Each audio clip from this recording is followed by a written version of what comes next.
Salve! Seja bem-vindo, nós estamos falando diretamente dos estúdios da Jovem Pan aqui no Planalto Central do país, Brasília. É por aqui que a coisa acontece, né? As decisões são tomadas. Eu sempre digo que a política é importante. Ela define a sua vida, a escola do seu filho, a casa que você mora, daí a necessidade de acompanhar passo a passo. E nós mostramos aqui exatamente as entranhas do poder, como a coisa funciona. Hoje, aqui nos estúdios da Jovem Pan, o deputado Zeca Disseu, líder do PT até agora, né, e tem uma carreira muito importante, uma conversa muito boa aqui. Deputado, muito obrigado por estar aqui nos estúdios da Jovem Pan. Um prazer, viu, Zé Maria? Queria agradecer a você, agradecer a Jovem Pan, cumprimentar quem está nos assistindo. É sempre bom debater, prestar contas, falar sobre os assuntos, né, do Brasil, da política, né? Aquilo que mexe com a vida das pessoas.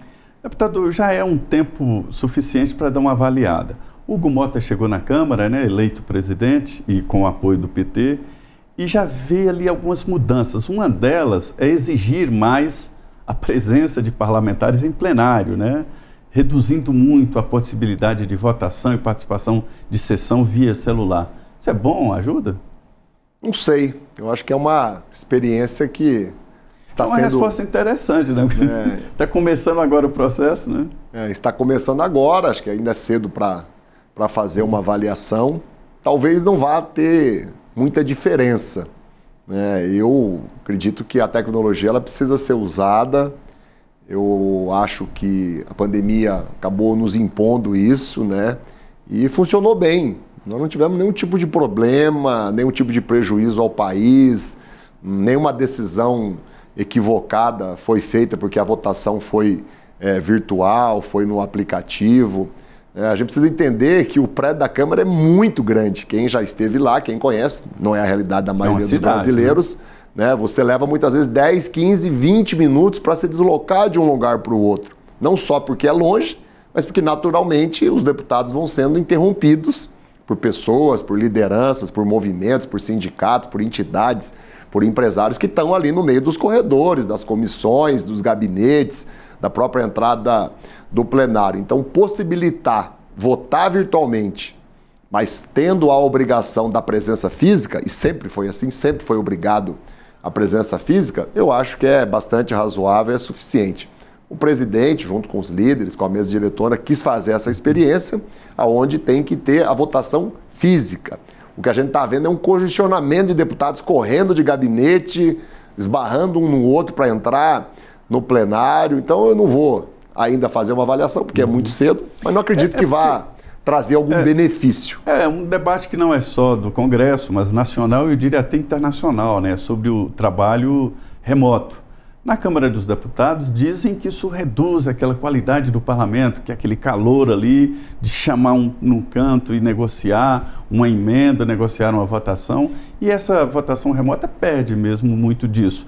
Empodera o presidente da Câmara e líderes, né, nas negociações, e isso prejudica a essência do parlamento. É um debate, o senhor está demonstrando aí que está aberto a descobrir o que é melhor, né? Eu aprendi uma coisa, viu, Zé Maria?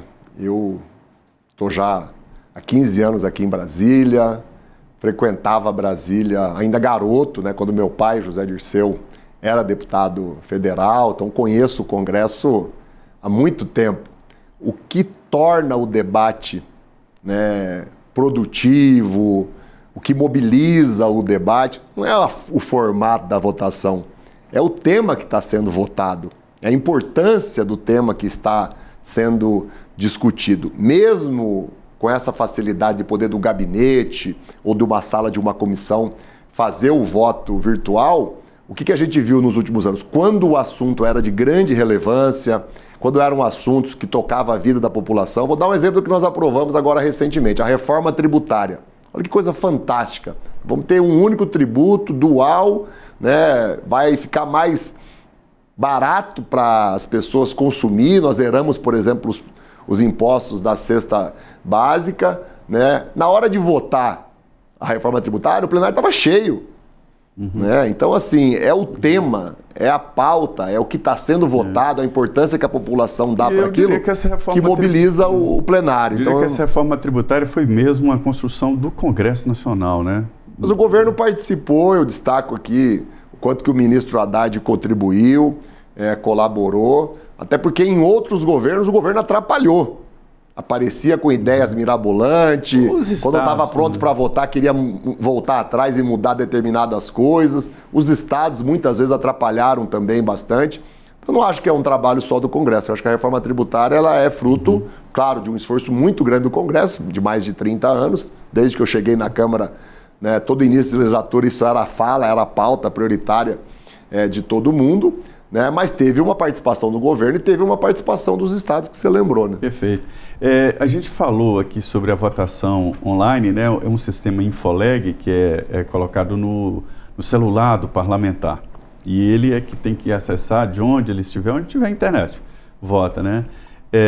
A gente está convivendo aí com um debate sobre esta tensão política, né? O presidente da Câmara agora está tentando mudar o regimento, e impedir aquele... Não é um debate acalorado, isso sempre vai existir. Mas as agressões e ataques pessoais, né? Isso é possível? Eu acho meio difícil conter os ânimos ali no Congresso.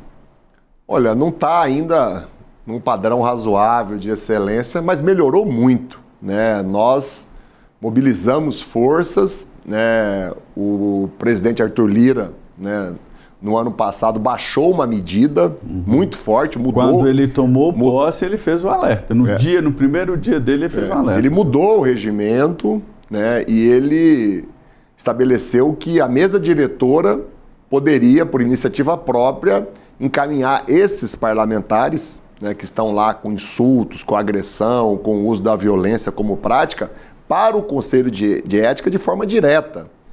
E estabeleceu também uma série de penalidades que nem sequer dependeriam do Conselho de Ética.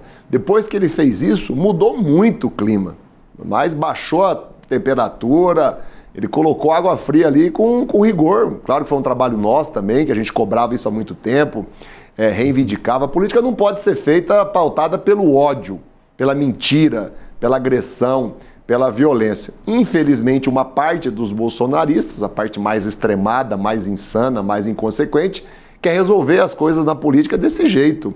A população nem aceita isso. As pessoas sabem que as coisas têm que ser feitas e têm que ser decididas no debate das ideias, né, no voto ali, expressando a vontade que o eleitor depositou em cada deputado. Então, eu acho que melhorou, mas precisa melhorar ainda mais, e eu tenho confiança que o deputado Hugo Motta, que é o nosso presidente agora, com os novos líderes que assumiram, agora o Lindenberg lidera, né, a bancada da federação, do PT, eles vão dar conta assim, de continuar aperfeiçoando esse ambiente interno. Eu vi, inclusive, já em uma das sessões, o Hugo Motta dar uma reprimenda muito forte a um grupo de bolsonaristas que estavam lá tentando impedir um dos líderes, acho que era o próprio Lindenberg, de exercer o seu direito à fala. Depois que o líder né, deles, do PL, tinha falado tranquilamente, sem que ninguém interrompesse ele. Então eu vi já uma atitude... palavra forte, né? Eu vi uma atitude frouxo, não. Eu vi uma atitude muito boa, sabe, do Hugo Motta. A gente tem muita confiança que ele vai continuar aperfeiçoando esse ambiente. Mas isso não é a essência do parlamento? Quando o senhor diz aí sobre o grupo bolsonarista, não é só o grupo bolsonarista. Na esquerda também existem parlamentares que usam isso aí para os recortes das mídias sociais e é o combustível para esse tipo de posicionamento no Congresso, né, que são os recortes. Tem uma diferença muito grande, viu, Zé Maria? Para eles, né, esse destempero, o ódio, a violência, o insulto, a baixaria, a polêmica, virou regra. Pode ser para alguém da esquerda, mas é uma exceção. É raríssimo você ver um comportamento parecido de alguém de partidos mais à esquerda, de centro. Quem virou essa chave? Onde começou esse processo, hein? Bolsonaro.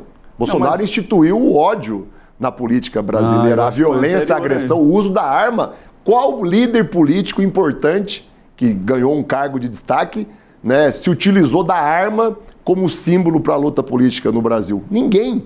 Nem na ditadura eles faziam isso. O Bolsonaro foi quem instituiu o ódio e a violência nessa forma aguda, não que não existisse antes, nessa forma aguda foi ele, eu não tenho dúvida nenhuma. E de certa forma foi bom para a política, porque antes o político era meio aformo ali, não tinha cheiro, não soltava as tiras e nem machucava ninguém, e hoje não. O político tem que dizer de que lado você está. O senhor deve ouvir isso na base, né, quando entra, né? Na verdade, todo mundo sabe de que lado o senhor está. Mas os políticos ali do centro e tal são a todo momento cobrados, né? Isso é bom. Olha, eu acho que quem está na política tem que ter lado. Cara, exatamente. E o lado, ele é exercitado principalmente no momento das disputas eleitorais. Passadas as disputas eleitorais, o que a população espera da gente? Que a gente deixe de lado, de forma exagerada, questões políticas, partidárias, ideológicas e coloque à frente disso o interesse da população. Eu falei da reforma tributária, mas não foi o único projeto importante que o governo apoiou, que nós conseguimos aprovar. Nós conseguimos ampliar o Bolsa Família, conseguimos aprovar a PEC da transição lá no início ainda do governo, antes, na verdade, da posse. Conseguimos aprovar o novo arcabouço fiscal, nós conseguimos aprovar a ampliação do Mais Médico, a volta do Minha Casa Minha Vida, a criação de programas novos, como é o Pé de Meia, como foi o Desenrola, como é agora o Desenrola Rural. E nessas aprovações a gente teve voto de deputados do PL, 10, 20, em alguns casos 30 deputados do PL votando a favor. Isso é que a população espera. Quando é algo benéfico a ela, que a maioria, ou se não todos, consiga deixar de lado as diferenças partidárias, políticas e ideológicas, e eu diria até para esses bolsonaristas deixar de lado o ódio, né, e votar a favor do país, votar naquilo que é importante para a vida da população. Eu sou, por exemplo, apaixonado pela educação. Me espanta, me cria ali uma situação assim de dificuldade de compreensão quando eu vejo deputados votando contra a educação, contra o professor, a professora ter uma renda boa, ter um bom salário, né, votando contra você ampliar o orçamento para construir mais creche, construir escola. A população está cobrando isso de nós. Me espanta, me causa ojeriza quando eu vejo deputado votando para diminuir o orçamento da saúde. Você sabia, Zé Maria, queria que quem está assistindo, inclusive, pesquisasse, conferisse, para não acreditar só na minha palavra, que durante 6 anos, de 2015, 16 até 22, todos os anos, um número muito grande de deputados votaram para reduzir o orçamento do SUS, reduzir o orçamento da saúde, enquanto a arrecadação crescia e batia recorde, desde o Temer até o Bolsonaro, eles foram diminuindo ano a ano o orçamento da saúde. Isso é de uma crueldade sem tamanho. Nós ganhamos a eleição, mudamos isso completamente. O orçamento da educação que estava caindo voltou a crescer e o da saúde que estava caindo porque ficou estável e a inflação foi muito grande naqueles 6 anos, voltou a subir.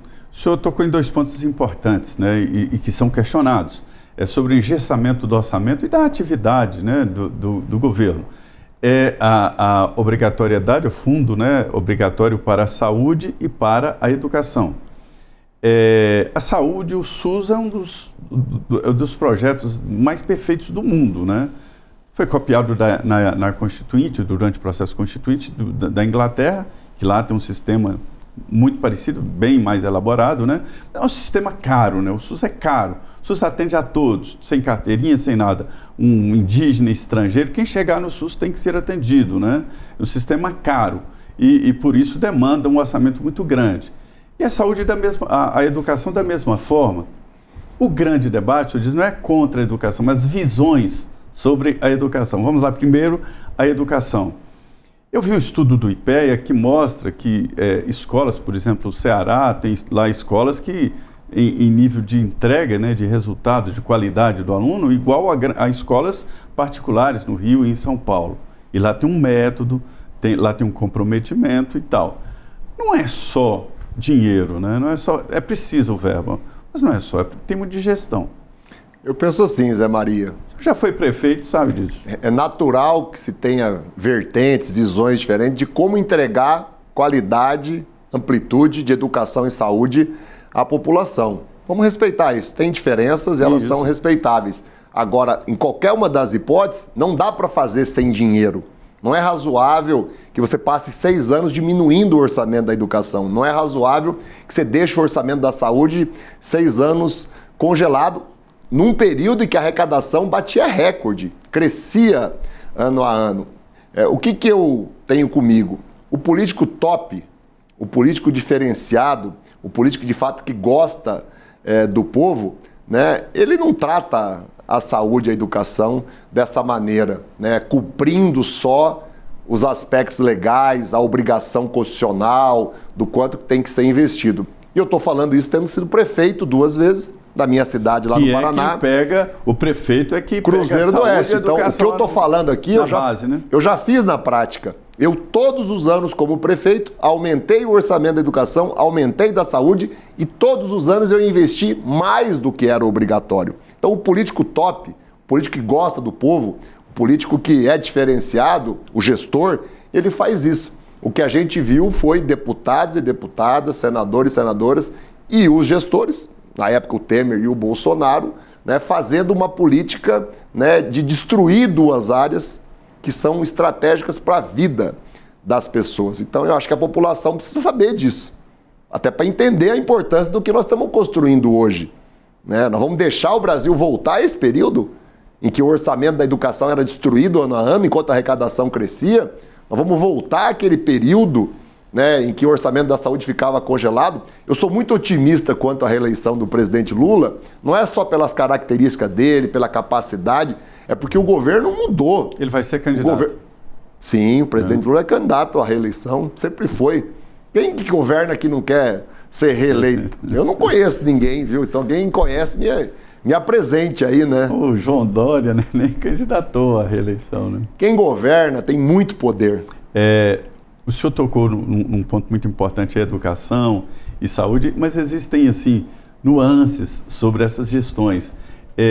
A educação e a saúde, né, que são tocados pelos prefeitos. Eles é que pegam muito, né? E eu vejo ali iniciativas, por exemplo, do deputado Zé Vitor e de outros, mas ele principalmente, quer fazer uma revisão constitucional. E entrando numa nova constituinte ou numa revisão constitucional, naturalmente esta divisão, né, de atribuições vai entrar no debate.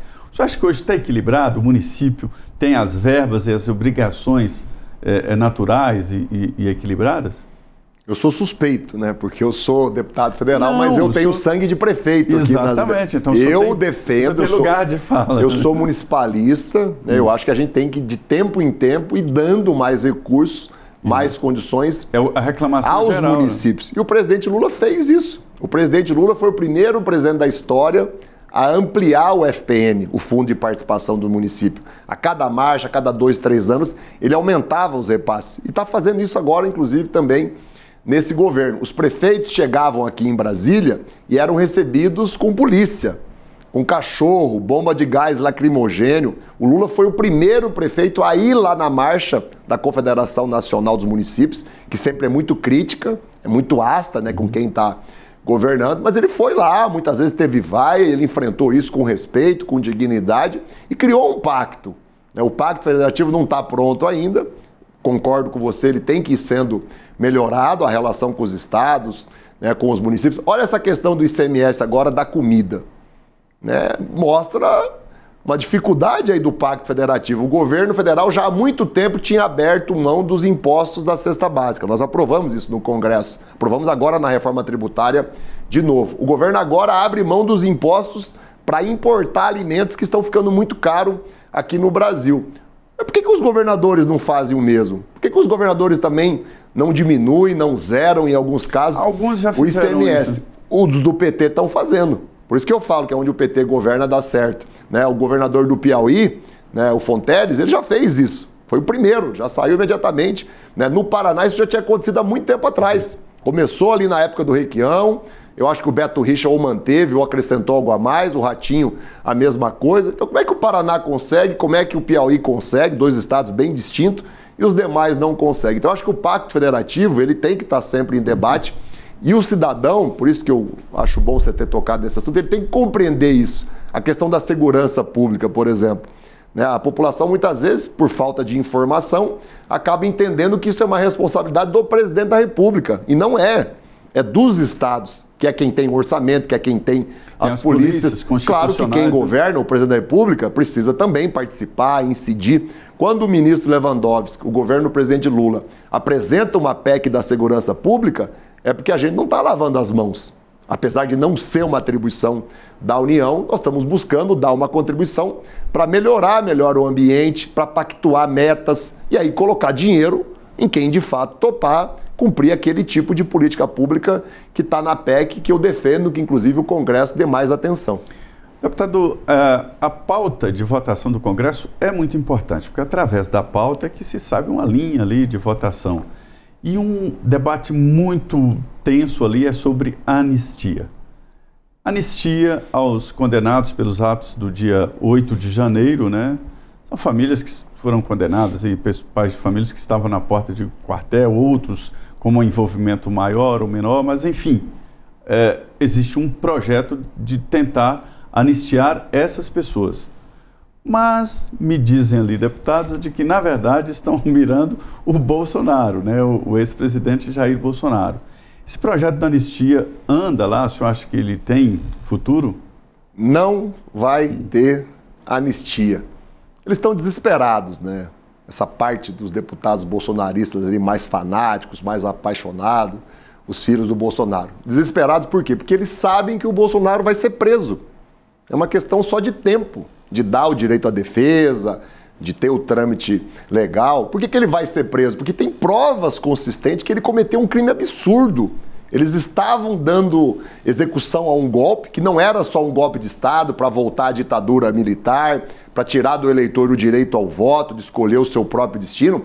Era um golpe para assassinar o presidente da República, o vice e o presidente do Tribunal Superior Eleitoral. Tem provas ali. Então o Bolsonaro vai ser preso, né? Os que, junto com ele, executavam esse golpe, já estão alguns presos, os outros vão ser presos. E quando eles pedem anistia antes do julgamento, talvez sem querer, né? Porque eles são muitas vezes ignorantes, né? Eles estão confirmando o crime. Porque você só pode ter anistia de um crime que aconteceu. Como é que você pede anistia e fala que é inocente? Então quem pede anistia... certeza? Pelas provas. Pelas provas. Tem provas. Aí é questão de opinião, né? Agora, eu estou vendo as provas, para mim elas são suficientes para a condenação. Isso é um processo político ou jurídico? A população, né, na sua grande maioria, as pesquisas provam isso, reprova, rejeita, abomina o que aconteceu no 8 de janeiro de 23, aquela destruição ali do Senado, da Câmara, do Congresso, do Palácio do Planalto, né, do Supremo Tribunal Federal. Verdade, é uma cena que chocou o mundo, que envergonha o Brasil. Aquilo ali nunca mais pode se repetir. Para não repetir, não pode ter anistia. Pois é, mas é verdade, todos reprovam a quebra, mas 17 anos de cadeia não é um pouco demais, não? Essa é uma discussão que eu não faço. Eu não sou advogado, eu não sou juiz, eu não entendo de dosimetria. Isso aí pode... Eu acho que é uma discussão saudável, né? Pensar o tamanho das penas, a quantidade de anos, né? Você ter um equilíbrio entre o ato criminoso cometido, a pena que vai ser estabelecida, porque, claro, é diferente. A pessoa que foi lá, né, para quebrar um vidro, né, daqueles que estavam planejando o assassinato do presidente, do vice e do presidente do Tribunal Superior Eleitoral, o Alexandre de Moraes, que foi quem garantiu a democracia do Brasil. E essa estratégia de internacionalizar o debate, quer dizer, não é só politizar, o que já seria estranho, né, um julgamento jurídico, e a internacionalização desse debate. Está nos Estados Unidos? Para mim, assim, não tem importância nenhuma, não vai chegar a lugar nenhum, e é um ato de desespero. Percebendo que não tem como ganhar aqui, e aqui que tem que ser julgado, eles ficam tentando criar uma fantasia de uma solução, né, internacional, como se o Trump fosse dono aqui do Brasil, da nossa justiça, né, como se os Estados Unidos mandassem no restante do mundo. Isso não existe. Isso não existe. Nem nos Estados Unidos eles aceitam isso que eles estão propondo aqui. Nem lá eles aceitam isso. Tanto é que o Trump, no primeiro governo dele, e eu acho que já teve até casos desse governo, teve medidas dele, do Trump, que foram desfeitas pelo Poder Judiciário. Os Estados Unidos tem Poder Judiciário, tem Congresso. Então, assim, o pessoal cria uma fantasia. Aí, direito deles também, né? Cada um com as suas narrativas, cada um com as suas fantasias, e eles com a loucura deles. Nós não vamos embarcar nisso. O que vai dar essa guerra tarifária que está sendo provocada pelo Trump? Porque é muito ruim. É ruim para o Brasil, primeiro. E eu me admiro, né, deputados brasileiros comemorarem as ações do Trump, endeusarem o Trump, se ele está fazendo uma ação que é para prejudicar o agro brasileiro, a indústria brasileira. Olha o que ele fez com o aço agora. Nós estamos repudiando, porque nós somos brasileiros, a gente até fez o boné. Né? O Brasil é dos brasileiros. Eles preferem usar o boné dos Estados Unidos e preferem se aliar aos Estados Unidos contra o Brasil. Uma hora ou outra, viu? Vai cair a ficha na população. O empresário, o agricultor, ele vai perceber isso. Que é uma parte dos políticos brasileiros que se aliaram ao Trump contra o Brasil. Essa questão tarifária prova isso tranquilamente. Né? Então, eu não consigo conceber, sabe? Deputado, nós estamos vivendo um momento assim de uma reacomodação partidária com formação de federações, porque a lei exige, né, a cláusula de barreira, e também de estratégias. Né? A direita está se organizando para dominar o Senado Federal. As contas são de 40 senadores pelo PL. Você acredita nessa possibilidade? Possível sempre é, mas eu não acredito que vá acontecer isso. Inclusive, eu quero o meu lugar lá, já estou me preparando como pré-candidato lá no Paraná. Eles estão contando eleger 2 lá, né? Para ser senador. Né? E foi feita uma pesquisa agora, eu ainda não sou conhecido, nunca tive atividade política, por exemplo, expressiva em Curitiba, Londrina, nas grandes cidades do nosso estado, já apareço com 10% de intenção de voto. O presidente Lula fez no Paraná, na última eleição, com toda aquela dificuldade que a gente enfrentou, né, 39% dos votos. Com 39% dos votos no Paraná, elege um senador. Então eu acho que nós vamos também surpreender. Eu acredito muito que o governo federal vai organizar uma estratégia, vai ter lá em cada estado pelo menos um, né, líder, seja do PT, seja de outro partido aliado, bem definido como pré-candidato ao Senado. Né? Eu confio muito que o PT, do ponto de vista do fundo eleitoral, vai também priorizar essa disputa, colocar muito dinheiro para eleger senadores, e nós vamos equilibrar o jogo, vamos até virar o jogo. Eu não tenho medo da disputa não, viu? Quem sabe perder a eleição são eles. O Bolsonaro foi o único presidente da história do Brasil, candidato à reeleição, que perdeu a reeleição. E quem sabe ganhar a eleição somos nós. Né? O presidente Lula foi ao segundo turno em 7 eleições. Né? Dessas 7, ganhou 5 das 9 que ele disputou. Então, quem sabe ganhar a eleição somos nós. Eu não queria pedir para o senhor falar em nome do seu pai, mas só uma avaliação sua. O Zé Disseu vai voltar para a política formal? Ele nunca abandonou a política, mas ser candidato em São Paulo? Eu sempre topo falar sobre o meu pai, viu, Zé Maria, e compreendo quando os jornalistas questionam, porque eu amo ele de paixão. Ele é meu pai, né? Eu não posso, né, falar aqui em nome dele. O que ele já disse à imprensa, eu já ouvi, já li, né, é que ele vai esperar a eleição interna do PT. Né, nós estamos apresentando o Edinho como candidato para presidir o PT nos próximos anos. Tudo isso resolvido, aí a partir de julho ele vai tomar essa decisão, se é candidato ou não, se vai disputar o Senado, vai disputar como deputado federal, que eu acho que é deputado federal muito mais provável, né, muito mais, né, próximo daquilo que seria a retomada dele, até para ele voltar exatamente de onde ele saiu de forma injusta, ilegal e arbitrária, numa cassação na época do chamado mensalão, que nunca existiu, totalmente sem provas. Qual é a sua expectativa, seu prognóstico para 2026?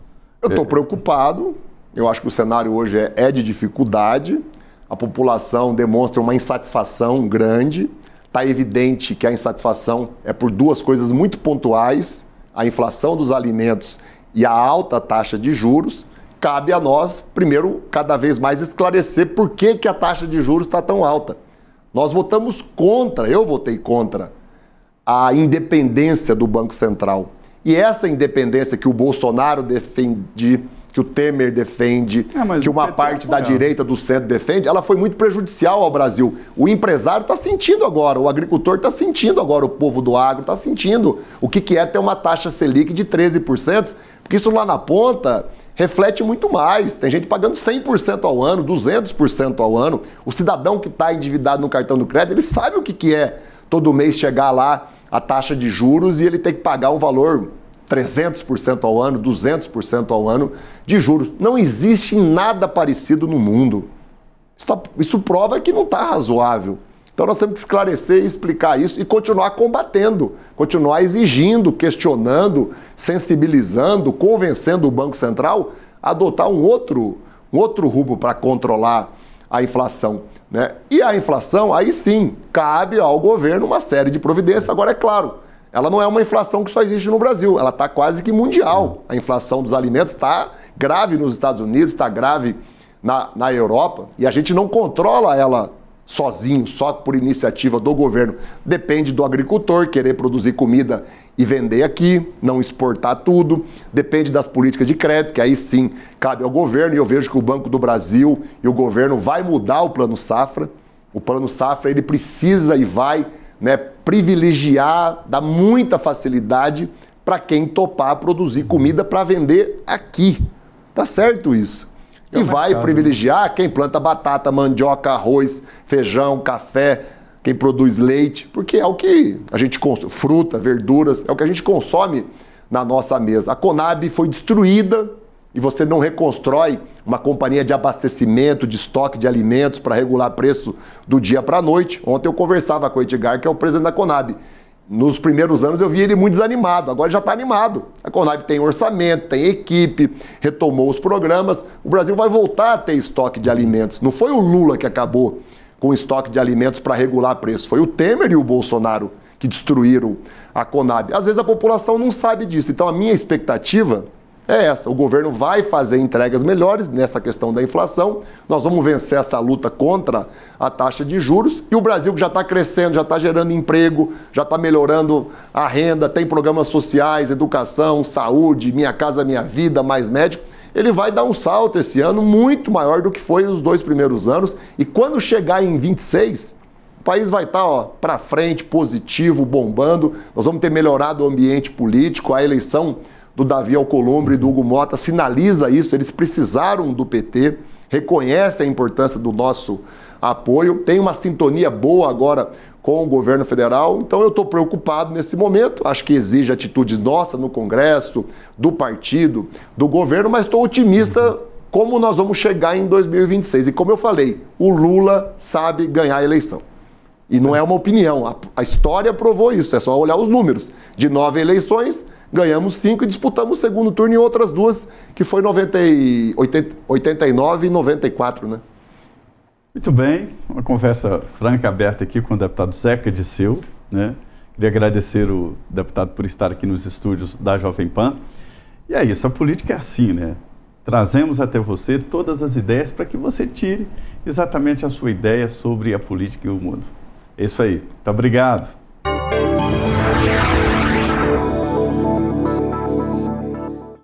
A opinião dos nossos comentaristas não reflete necessariamente a opinião do Grupo Jovem Pan de Comunicação.